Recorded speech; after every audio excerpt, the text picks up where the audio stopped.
आज हम एक दृष्टांत के माध्यम से अपने दिलों की स्थिति की पहचान करने का प्रयास करेंगे। यीशु ने एक किसान की कहानी सुनाई जिसने बीजों को 4 अलग अलग प्रकार की जमीन पर बोया। हर प्रकार की जमीन हमें एक विशेष संदेश देती है। क्या आप जानते हैं कि आपका दिल किस प्रकार की मिट्टी है? पहला प्रकार है कठोर रास्ता। यह वह हृदय है जो पाप और घमंड से कठोर हो चुका है। जब परमेश्वर का वचन इस पर गिरता है तो वह फिसल जाता है। और क्यों? क्योंकि यह दिल सुनने के लिए तैयार नहीं है और तुरंत शैतान उसे छीन लेता है। यहाँ परिवर्तन की कोई संभावना नहीं होती। दूसरा प्रकार है पथरीली जमीन। यह वे लोग हैं जो वचन को खुशी से सुनते हैं, लेकिन जब विपत्ति आती है उनकी आस्था हिल जाती है। उनके अंदर गहराई की कमी होती है और वे कठिनाई के सामने मजबूर होकर गिर जाते हैं। इस प्रकार की जमीन हमें यह सिखाती है कि सतही आस्था में स्थिरता नहीं होती। तीसरा प्रकार है कांटों वाली जमीन, जहाँ वचन बोया जाता है लेकिन यह दुनिया की चिंताओं और भौतिक इच्छाओं से दब जाता है। यह हमें इंगित करता है कि कैसे सांसारिक चीजें हमारी आत्मिक वृद्धि को रोक सकती हैं। क्या हम वास्तव में परमेश्वर के वचन को प्राथमिकता देते हैं या दुनिया के मामले हमारे विचारों और दिल को भर लेते हैं? अंत में हम पहुंचते हैं अच्छी मिट्टी की ओर। यह एक ऐसा दिल है जो वचन को सुनता है, उसे स्वीकार करता है और उसमें फल उत्पन्न करता है। जब हमारा दिल योग्य मिट्टी बन जाता है तब हम उसकी बातों को जीवन पर लागू कर सकते हैं और आध्यात्मिक वृद्धि अनुभव कर सकते हैं। क्या आप तैयार हैं अपने हृदय को अच्छी मिट्टी में बदलने के लिए? मिट्टी को बदलना संभव है। हमें स्निग्धता, ईमानदारी से प्रार्थना और विश्वासियों के संगति में रहकर यह करना होगा। हमें वचन में बने रहना चाहिए। प्रार्थना के माध्यम से परमेश्वर से मार्गदर्शन मांगना चाहिए। जब हम अच्छे संगति में रहते हैं तब हम अपने आध्यात्मिक विकास को बड़े तरीके से आगे बढ़ा सकते हैं।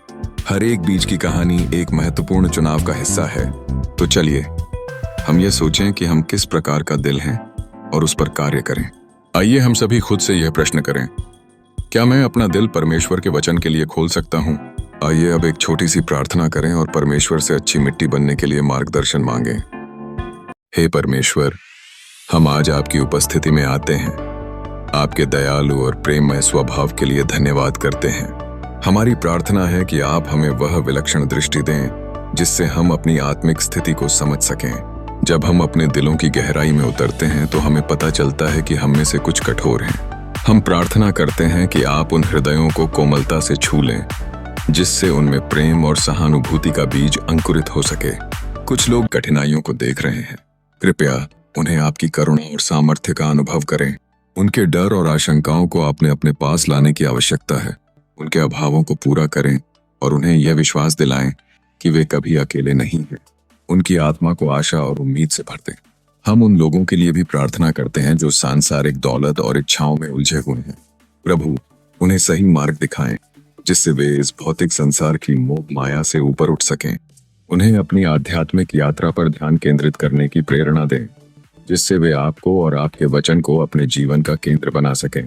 हम आपकी पवित्र आत्मा से प्रार्थना करते हैं कि आप हमें अच्छी मिट्टी में परिवर्तित करें। हम चाहते हैं कि आपकी शिक्षाएं हमारे दिलों में जड़ें जमाएं और हमारे जीवन में विश्वास, धैर्य और सच्चाई का फल लाएं। हमें उस अच्छी मिट्टी में बदलें जहां आपका वचन फल फूल सके। ऐसी मिट्टी जो न केवल हमें आशीर्वादित करे बल्कि दूसरों के लिए भी आशीर्वाद का स्रोत बने। प्रभु, हम आपकी विद्यमानता में समर्पित होते हैं, यह विश्वास करते हुए कि आप हमारे जीवन में कार्य कर रहे हैं। हम इस प्रार्थना को यीशु मसीह के पवित्र नाम में करते हैं जो हमारे लिए एक सच्चा मार्गदर्शक हैं। आमीन। अंत में हम ये जानते हैं कि हर जीवन और दिल में आपका वचन बढ़ेगा और फल देगा।